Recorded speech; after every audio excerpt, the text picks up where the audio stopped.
संभल पहुंचे योगी आदित्यनाथ चुनावी जनसभा को किया संबोधित। संभल के केला देवी धाम में जनसभा को संबोधित किया। वहीं सभा के आरंभ में उत्तर प्रदेश के मुख्यमंत्री योगी आदित्यनाथ और मध्य प्रदेश के मुख्यमंत्री मोहन यादव ने मां केला देवी के दर्शन किए और बाद में मंच पर बीजेपी के प्रत्याशी परमेश्वर लाल सैनी ने सर्वप्रथम गदा देकर सम्मानित किया। वहीं मंचासीन मोहन यादव ने सच्चा यदुवंशी वही है, धर्म का कार्य करें। वहीं योगी जी ने जनता को संबोधित करते हुए कहा कि अगले 2000 वर्ष के बाद कल की अवतार होने का ऐलान किया और प्रधानमंत्री को चमत्कारी व्यक्तित्व के व्यक्ति बताया है और पाकिस्तान को हमारे देश के बारे में कुछ कहने से पहले सोचना पड़ता है। वहीं विपक्ष को अनाड़ी और माफिया कह करके संबोधित करते हुए राहुल गांधी हारेगा तो इटली भागेगा, जिनको भारत का सम्मान नहीं उनको भारत में रहने का अधिकार नहीं।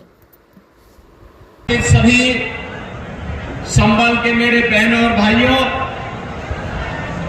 मैं सबसे पहले जगत जननी मां भगवती केला देवी के श्री चरणों में नमन करते हुए आप सभी का मैं हृदय से अभिनंदन करता हूं, स्वागत करता हूं।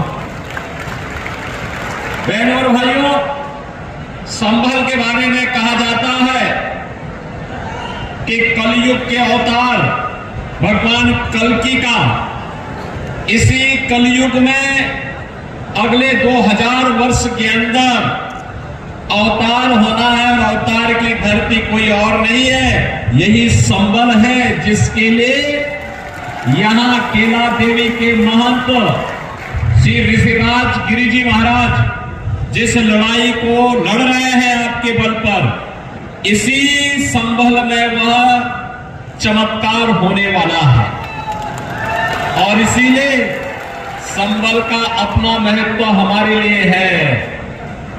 और इसीलिए आज हम सब आपसे अपील करने के लिए आए हैं, नए भारत में नया उत्तर प्रदेश और नए उत्तर प्रदेश में नया संभल की भी अपनी पहचान होनी चाहिए।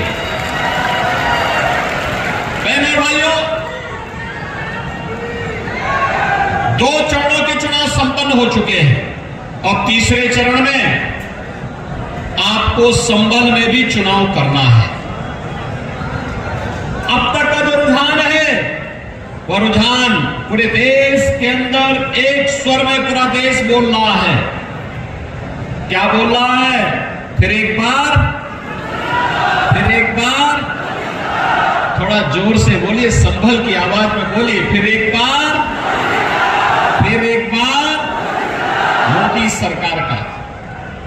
बहनों भाइयों, मोदी सरकार देश के अंदर जो ये आवाज है, ये आवाज वैसे ही नहीं है।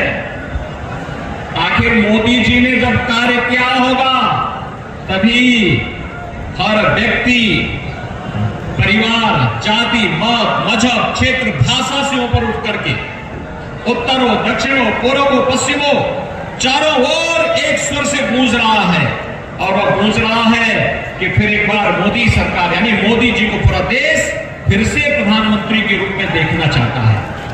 और इसलिए देखना चाहता है क्योंकि मोदी जी के चमत्कारिक नेतृत्व में इस देश ने, हम सब ने, इस भारतवासियों, हम भारतवासियों ने बदलते हुए भारत को देखा है, एक नए भारत को देखा है, एक समर्थ और सशक्त भारत को, उभरते हुए भारत को हमने देखा है। यही भारत था। 2014 के पहले का क्या था? 14 के पहले दुनिया के अंदर सम्मान खराब हो चुका था, देश की सीमाएं सुरक्षित नहीं थी, आतंकवाद और नक्सलवाद सिर चढ़ करके बोल रहा था, देश के अंदर विकास के कार्य ठप पड़ गए थे, भ्रष्टाचार चरम पर था, गरीब कल्याणकारी योजनाओं पर सेंध लग रही थी, गरीब को सुविधाएं नहीं मिल पा रही थी। और बहनों और भाइयों, 2014 के बाद का भारत, दुनिया के अंदर भारत का सम्मान बढ़ा है, सीमाएं सुरक्षित हुई हैं, आतंकवाद और नक्सलवाद नियंत्रित हुआ है। अब तो जोर से कहीं पटाखा भी फट जाए तो पाकिस्तान पहले सफाई देता है, कहता साहब मेरा हाथ नहीं है, क्योंकि पाकिस्तान को मालूम है कि अगर सफाई देने में देर हो गई तो लेने के देने पड़ जाएंगे। बहनों और भाइयों, ये नया भारत है। ये नया भारत इंतजार नहीं करता है। अगर कोई भारत की सुरक्षा में सेंध लगाता है तो सेंध लगाने वाले को रसातल में भेजने में भी देर नहीं करता है।